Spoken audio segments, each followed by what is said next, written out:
या व्हिडिओमध्ये पाहूया आपण सीसॅट संपूर्ण अभ्यासक्रम विश्लेषण 25 गुण कोणत्या घटकावर असतात लगेच. त्याचबरोबर विद्यार्थी मित्रांनो, आपणास सीसॅट पेपर स्पष्टीकरण 2013 ते 2020 फ्रीमध्ये उपलब्ध आहे. 1 ऑक्टोबर ते 11 ऑक्टोबर 10च दिवस तुम्हाला हे मिळणार आहे आणि त्यासाठी आपणास डाउनलोड करायचे आहे genius math play store app आणि सर्व पेपर स्पष्टीकरण तुम्ही 10 दिवसासाठी फ्रीमध्ये पाहू शकतात. तर सुरुवातीला समजून घेऊयात अभ्यासक्रम लगेच. एमपीएससी मध्ये सीसॅट पेपर 2 सर्वच विद्यार्थ्यांचा जिव्हाळ्याचा विषय.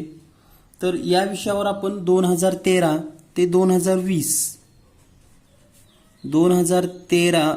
2020 पर्यंत सीसॅटचे झालेले पेपर आणि त्यामध्ये कोणत्या घटकावर किती प्रश्न आलेले आहेत हे आपणास समजून घ्यायचं आहे, जेणेकरून परीक्षेच्या दृष्टीने आपला कॉन्फिडन्स वाढणं गरजेचं आहे. आणि सर्वात महत्त्वाचा हा व्हिडिओ तुमचा आत्मविश्वास वाढावा यासाठीच तयार केलेला आहे.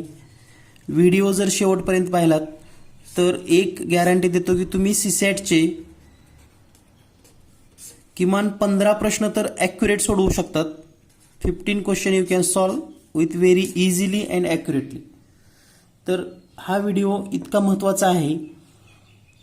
आपण विश्लेषण केलं असेल नसेल किंवा इतरांचं कुणाचं विश्लेषण पाहिलं असेल तर त्या विश्लेषण आणि या विश्लेषणमध्ये तुम्हाला नक्कीच फरक जाणवेल. तर नेमकं सीसॅट काय आहे किंवा सीसॅटची मुलांना का भीती वाटते आणि याला घाबरण्याची गरज का नाही हा आपण भाग पाहणार आहोत. तर यामध्ये सर्वात महत्त्वाचं सीसॅटमध्ये 2 भाग आहेत. एक म्हणजे गणित आणि दुसरा बुद्धिमत्ता, रिझनिंग, मानसिक क्षमता अशी वेगवेगळी नावं आहेत या भागाला. तर एक जनरल गणित आहे. तर आता गणित आणि बुद्धिमत्तेचे एकूण किती चॅप्टर्स असतील आणि किती प्रश्न परीक्षेमध्ये येऊ शकतात तो तक्ता आपण सुरुवातीला पाहूयात. तर या ठिकाणी नेमकं कोणते महत्त्वाचे घटक आहेत हे सुरुवातीला समजून घेऊयात. तर गणितामध्ये प्रत्येकाने आपापल्या विचाराच्या पद्धतीनं त्याचे घटक समजून घेतलेले आहेत किंवा घटक मांडलेले आहेत. परंतु ॲक्च्युअल लहानपणापासून म्हणजे मुळात अगदी 4वी-5वी पासून जे घटकाचं विश्लेषण आहे ना ते खूप महत्त्वाचं असतं, कारण त्याचा संबंधच भविष्यामध्ये मोठ्या मोठ्या परीक्षा देण्यासाठी गरजेचा आहे. तर गणितामध्ये पहिला घटक आहे संख्या.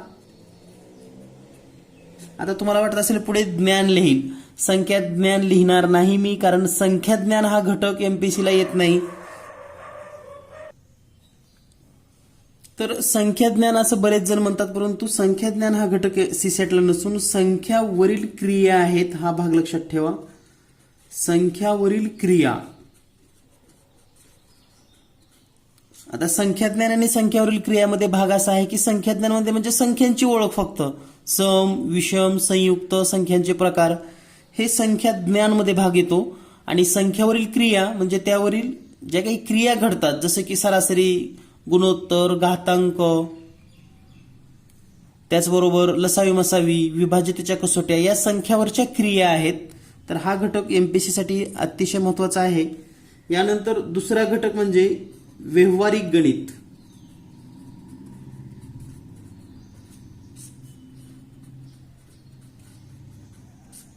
त्यानंतर तिसरा घटक आहे भूमिती. चौथा घटक आहे बीजगणित.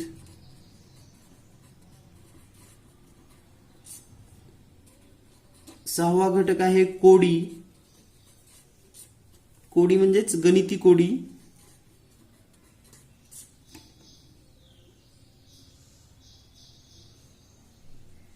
पाचवा घटक आणि 6वा घटक आहे जनरल गणित.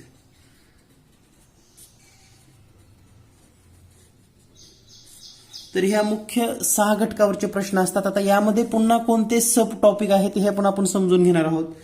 तर या ठिकाणी बुद्धिमत्तेचा जर भाग पाहिला, मानसिक क्षमता, तर यामधले जे घटक आहेत त्या घटकामध्ये संख्या मालिका,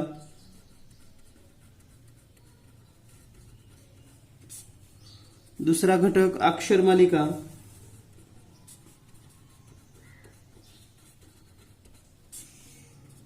तिसरा घटक आहे सांकेतिक भाषा,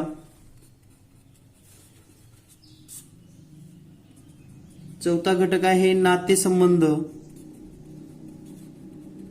आणि तो पण कोडिंगमध्ये, नातेसंबंध पण कोडमध्ये, जसं पर्सेंटेज वगैरे साईन देऊन देतात ना त्याच्यामध्ये. त्यानंतर पाचवा घटक आहे विधान निष्कर्ष.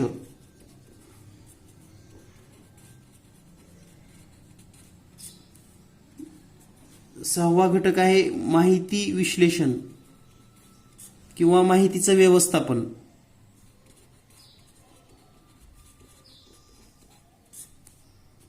सातवा घटक आहे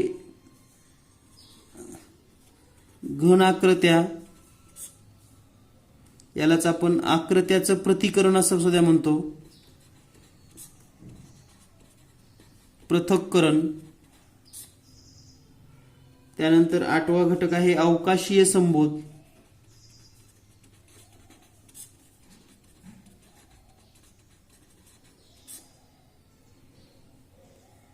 आणि नववा घटक आहे कालमापन, घड्याळ या पद्धतीचे. तर हे महत्वाचे 6 आणि 9 15 घटक आहेत आणि या 15 घटकावरच सीसॅट मध्ये प्रश्न विचारले गेलेले आहेत. आता बरेच विद्यार्थ्यांना असं वाटतं यामध्ये आणखी एक भाग आहे पहा, इनपुट आणि आउटपुट. Input output.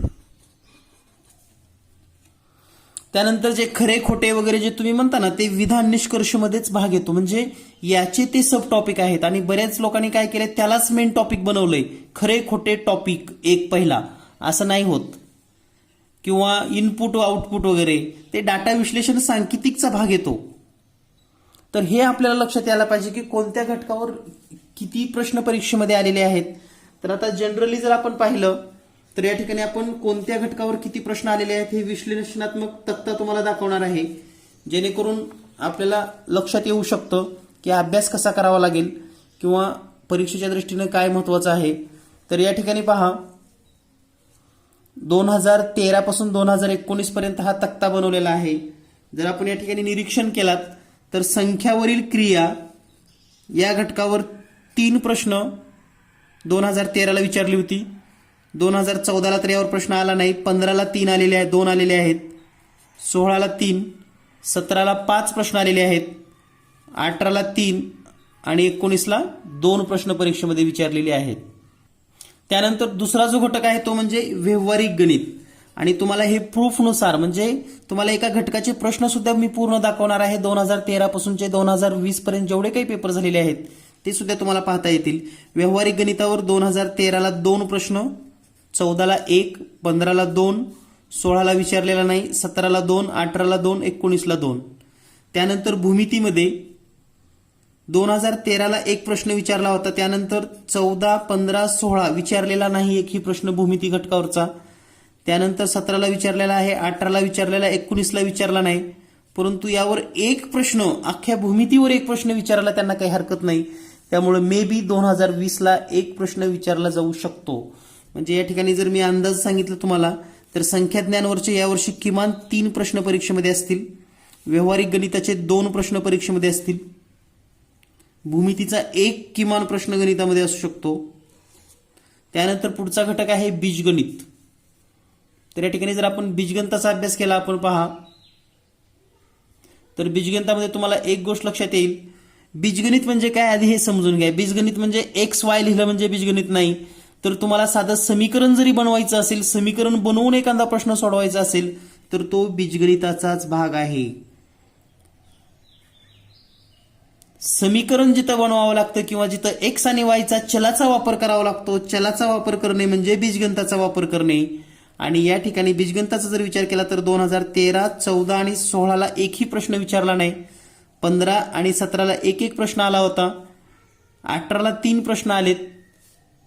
19 ला 2 प्रश्न आलेले आहेत आणि कंपल्सरी यावर्षी सुद्धा 2 प्रश्न परीक्षेमध्ये असणार.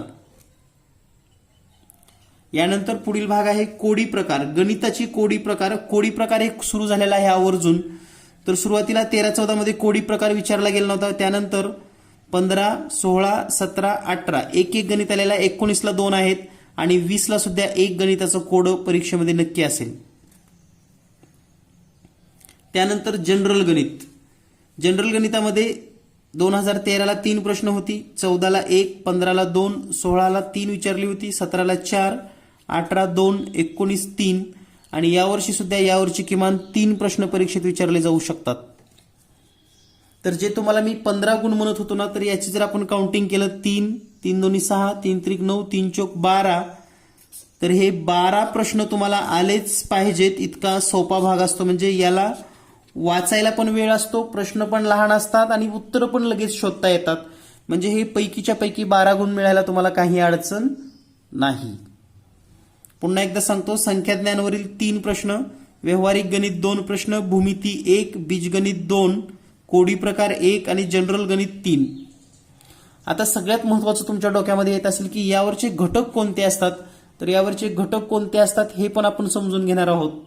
यानंतर आपण समजून घेऊयात मानसिक क्षमता किंवा बुद्धिमत्तेचे काही टॉपिक आणि त्यावर विचारण्यात आलेली प्रश्न. तर या ठिकाणी संख्या मालिका या घटकावर 2013ला 1 प्रश्न विचारला होता, त्यानंतर 14ला 3, 15ला प्रश्न विचारला नाही, 16ला 1 विचारलाय, 17, 18, 19 संख्या मालिका त्याने ड्रॉपच करून टाकला टॉपिकच. अक्षर मालिकेचा जर विचार भाग केला म्हणजे अक्षरांचा वापर करून जे अक्षर मालिका आहेत किंवा प्रश्न आहेत, तर यामध्ये 2013ला 2, 14ला 4, 15ला 2, 16ला 2, 17, 18, 19 एक प्रश्न विचारलाय. म्हणजे हा प्रश्न यावर्षी सुद्धा 1 प्रश्न कंटिन्यू होऊ शकतो. त्यानंतर सांकेतिक भाषेमध्ये सरासरी जनरल 2 ते 3 प्रश्न विचारले, परंतु मागील 3 वर्षापासून फक्त एकच प्रश्न सांकेतिक भाषेवर आहे, 1 किंवा 2, 1 किंवा 2. त्यामुळे या ठिकाणी 1 किंवा 2 प्रश्न या घटकावर सुद्धा परीक्षेमध्ये असतील. त्यानंतर पुढचा जो भाग आहे तो नातेसंबंध, याच्यामध्ये पण कोडिंग असतं. कोडिंग पद्धतीनं म्हणजे कोड देऊन, संकेत देऊन या ठिकाणी नातेसंबंध विचारला जातो. तर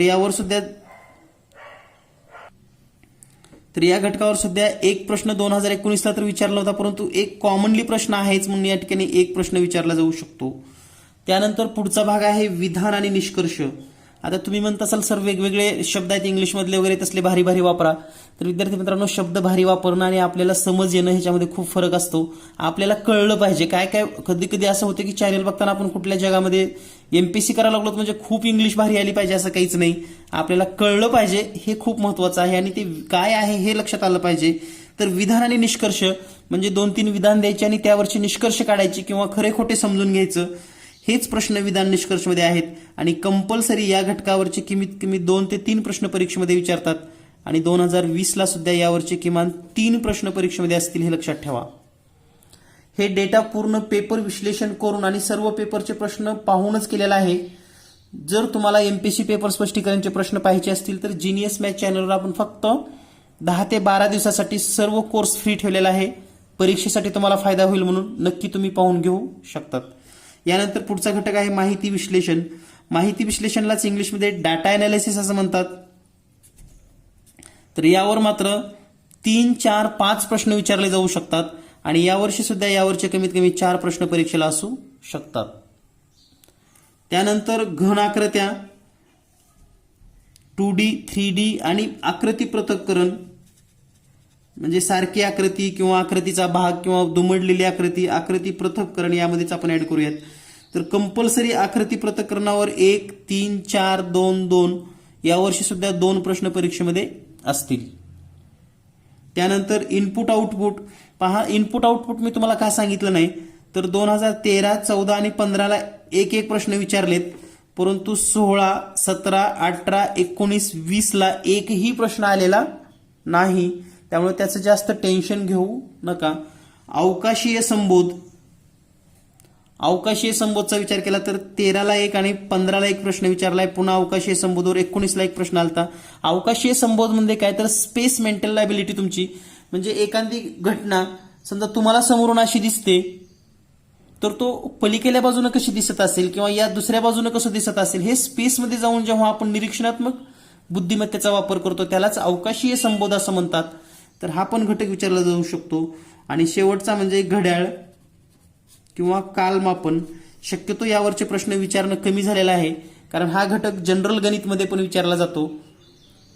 तर या पद्धतीने जर विचार केला या ठिकाणी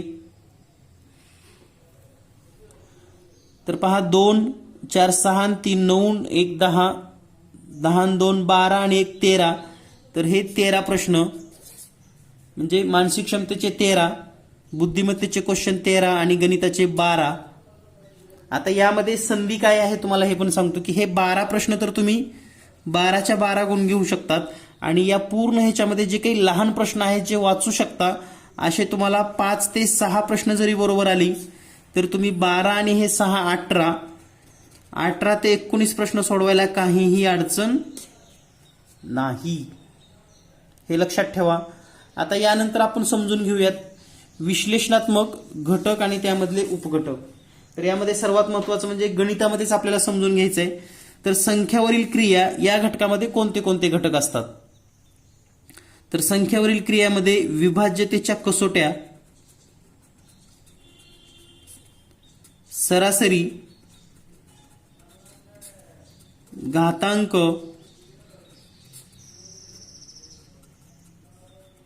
लसावी मसावी, गुणोत्तर प्रमाण. तर हे 4-5 घटक आहेत. त्यामध्ये आणखी वर्ग आणि वर्गमूळ, घनमूळ. तर हे संख्यावरील क्रिया आणि यावरचे हे घटक तुम्हाला अभ्यास करावे लागतील. त्यानंतर व्यवहारिक गणिताचा जर विचार केला तर यामध्ये शेकडेवारी, सरळ व्याज, चक्रवाढ व्याज, नफा तोटा. तर हे 4 घटक आहेत. सरळ व्याज, चक्रवाढ व्याज, शेकडेवारी, नफा तोटा आणि भागीदारी. तर हे व्यवहारिक गणिताचे घटक आहेत 4, जे आपण आत्ताच डिस्कस केलं होतं की यावर किमान संख्याज्ञानावर 3 प्रश्न आणि व्यवहारिक गणितावर 2 प्रश्न, हे 5 प्रश्न आपल्याला विचारले जातात. त्यानंतर भूमितीचा तर तुम्ही अभ्यास केला तर मग यामध्ये काटकोन त्रिकोणावर भर द्या. काटकोन त्रिकोणामध्ये काय होतं की पायथागोरसचे जर समजा तुम्हाला त्रिकुट पाठ असतील तर त्यावरचे एक प्रश्न विचारले जाऊ शकतात. त्याचबरोबर चौकोनाचे गुणधर्म, भूमितीमध्ये वर्तुळाचे गुणधर्म आहेत. तर भूमितीचा एक प्रश्न विचारत आहेत, त्यामुळे लक्ष देणं गरजेचं आहे. एक मार्क आपल्यासाठी महत्वाचा असतो आणि हे पैकीच्या पैकी मार्क मिळवून देणारे प्रश्न आहेत, हे पण लक्षात ठेवा. त्यानंतर बीजगणितामध्ये समीकरण बनवून एखादं उदाहरण कसं सोडवायचं आणि समीकरणाची मांडणी कशी करायची याचा वापर आपल्याला करता आला पाहिजे. गणित कोडी मात्र हा जनरल विषय आहे. जसं की आपण वेगवेगळी कोडी, पझल्स किंवा वेगवेगळे लहानपणापासून कोडी ऐकत आलो आहोत, तर त्याच्यासारखीच प्रश्न यामध्ये विचारली जात आहेत, जेणेकरून तुमचं बाह्य जगाशी काय संबंध आहे किंवा कसा विचार करतात या ठिकाणी भाग येतो. आणि जनरल गणित, आता जनरल गणितामध्ये काय असतं हे सांगतो. तर जनरल गणितामध्ये रेल्वेची प्रश्न, नदी, संभाव्यता. तर याला टॉपिक करायचं नाही, जनरल गणितामध्ये टाकून द्यायचं. हे जनरल म्हणजे काय, सामान्य सगळ्यांचा भाग एकत्र करतं. हे प्रत्येक जर आपण टॉपिक लिहित बसले ना तर 20 टॉपिक होतील. त्यामुळे रेल्वे, नदी, संभाव्यता यावरचे सर्व प्रश्न. त्याचबरोबर वेळ, काम, वेग यावरचे प्रश्न.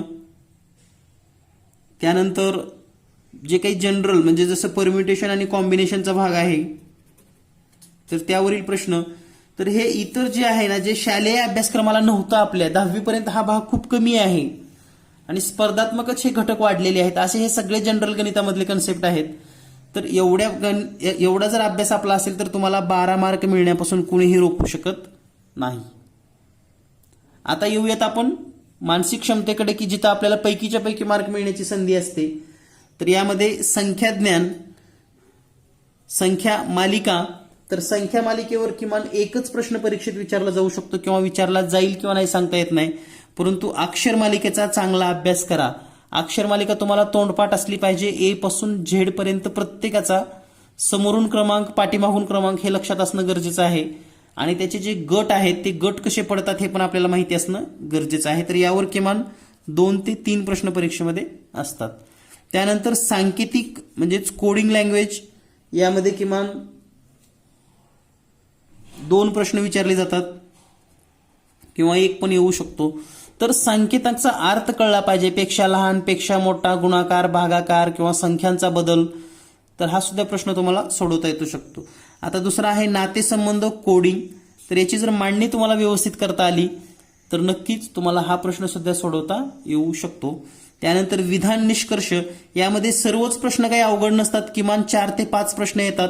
2 प्रश्न तर सहज सोपे आणि लहान पण असतात, तर हे तुम्ही सोडवायला काही अडचण नाही. माहिती विश्लेषणमध्ये सुद्धा 4 ते 5 प्रश्न आहेत, परंतु 2 ते 3 प्रश्न तुम्ही सहज सोडवू शकता, कारण आपल्याला वेळेचा पण मेळ घालायचा आहे. फक्त प्रश्न सोडवणे हा भाग यामध्ये नाही, तर वेळ आणि टाइम मॅनेजमेंट करून आपल्याला हे लवकरात लवकर सोडवणं गरजेचं आहे. आकृती पृथक्करणचे प्रश्न नक्की सोडवत चला, कारण या ठिकाणी वाचायला तुम्हाला जास्त वेळ लागत नाही. फक्त निरीक्षण शक्ती जर तुमची चांगली असेल, निरीक्षण, तर अगदी 30 सेकंद ते 1 मिनिटाच्या आत तुम्ही हे आकृती पृथक्करणाचे प्रश्न सोडवू शकतात. आणि यावर किमान 2 प्रश्न परीक्षेमध्ये हमखास असतात. अवकाशीय संबोध, यामध्ये तुम्हाला थोडा वेळ लागेल, परंतु वाचायला जेवढा पॅरेग्राफ वाचून जेवढा प्रश्न सोडवायला वेळ लागतो ना, ते प्रश्न टाळा आणि जे प्रश्न क्विक वाचू शकतो, समजू शकतो आणि उत्तरापर्यंत जाऊ शकतो त्या प्रश्नावर भर द्या. नक्कीच हे समजेल. कालमापन, घड्याळ, इनपुट यावरचे प्रश्न विचारणं बंद केलेलं आहे सध्या तरी आयोगानं, पण तरी आपला एक हातचा वेळ मिळाला तर नक्की सोडवता यायला पाहिजेत. तर अशा पद्धतीने हे संख्या ज्ञान एमपीएससी सीसॅटचा पूर्ण अभ्यासक्रम तुमच्या समोर दिलेला आहे. आता सर्वात महत्त्वाची गोष्ट आहे की हे नेमकं विश्लेषण केलं कसं. तर विद्यार्थी मित्रांनो, आपण जीनियस मॅथ नावाचं प्ले स्टोअर ॲप सुरू केलेलं आहे. तर त्या ॲपमध्ये 1 ऑक्टोबरपासून 11 ऑक्टोबरपर्यंत एमपीएससी संपूर्ण पेपर स्पष्टीकरणचा कोर्स फ्री आहे. ज्या विद्यार्थ्यांना हा कोर्स पाहायचा आहे किंवा एमपीएससी करत आहात आणि शेवटच्या टप्प्यामध्ये आहात, आता सर्व पेपरचं स्पष्टीकरण एकदा पाहायचं आहे सीसॅटच्या, तर त्यांच्यासाठी हा उपयुक्त आहे. कारण 2013 पासून 2020 पर्यंतचे सर्व पेपर स्पष्टीकरण जीनियस मॅथ, या ठिकाणी लोगो पण तुम्हाला दिसतो, या ॲपमध्ये उपलब्ध आहेत. तर हे ॲप डाउनलोड करा. सुरुवातीला साइन अप करून घ्या. OTP येईल. OTP आल्यानंतर तुम्ही स्वतःच पासवर्ड क्रिएट करा आणि ॲप ओपन करा. नक्कीच तुम्हाला फायदा होईल. एकूण 50 जवळपास व्हिडिओ तुम्हाला पाहायला मिळतील. तर सीसॅटचे सर्व पेपर स्पष्टीकरण पाहून घ्या. धन्यवाद. Thank you very much.